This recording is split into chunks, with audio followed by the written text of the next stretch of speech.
ভিনিসিয়াসকে উচিত জবাব দিলেন এবার লিওনেল মেসি। তিনিই মানেন আর্জেন্টিনা ফেভারিট।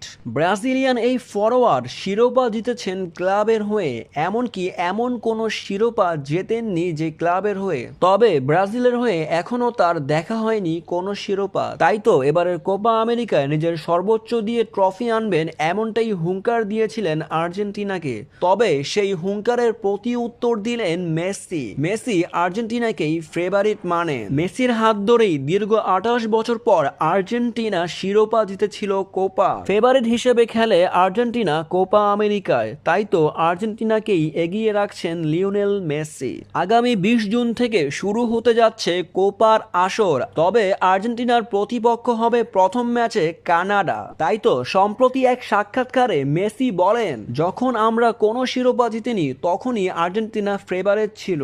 যখনই কিংবা কোনো বিশ্বকাপ বা কোপার আসর আসে তখনই আর্জেন্টিনা ব্রাজিলের মতো শিরোপার দাবিদার। দক্ষিণ আমেরিকার দলগুলো খুবই শক্তিশালী। উরুগুয়ে খুব ভালো দল, কলম্বিয়া ও ইকুয়েডর খুব কঠিন প্রতিপক্ষর দাবিদার। তবে আমি মনে করি কোপা আমেরিকায় লড়াই হবে সমানে সমান, এমনটাই বললেন লিওনেল মেসি। ব্রাজিলের ভিনিসিয়াস জুনিয়রের প্রতি উত্তরে লিওনেল মেসি আর্জেন্টিনাকে ফেভারিট হিসেবে এগিয়ে রাখবেন।